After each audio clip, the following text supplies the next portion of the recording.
Here's a highlight from a recent episode of Booked on Rock. Gary Graff is back on the podcast. This time he's here to talk about his brand new book, 501 Essential Albums of the 80s. We got to talk about Phil Collins because by 1985, he was the definition of ubiquitous. He was everywhere. And his album, No Jacket Required, huge. He's writing for movie soundtracks. He was in movies. And you'd hear he was producing albums. He was producing. You could hear his drums. Duetting with people. Philip Bailey, right? Yeah. And then you'd hear a hit single on the radio, and it'd be by a different artist. You're like, those drums sound familiar. It's like, yeah, he's on that one. And then he had Genesis a year later, Invisible Touch. In 1980s, as we talked about MTV and Walkman, and maybe was that the decade of overexposure? I mean, was he overexposed? Because by the 90s, then all of a sudden, it's like it just turned against him. Yeah, he was without a doubt. He was. I love Phil Collins, but right. The key here is it was all honest.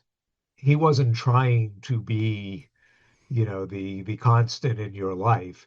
He was just out there doing his music, getting over another divorce. And it seems like whenever he goes through those hard personal times, he becomes very prolific and very, very creative. And so he was just taking the job. He was being a working musician. He was doing his own work. He was playing with his band. He was taking the jobs that came to him. And like I said, this wasn't part of some Machiavellian plot.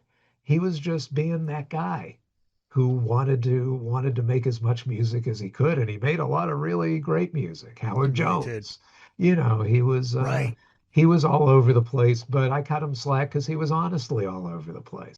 Do you tell a guy, don't produce this album that you really dig because you're overexposed? Is that a reason not to create?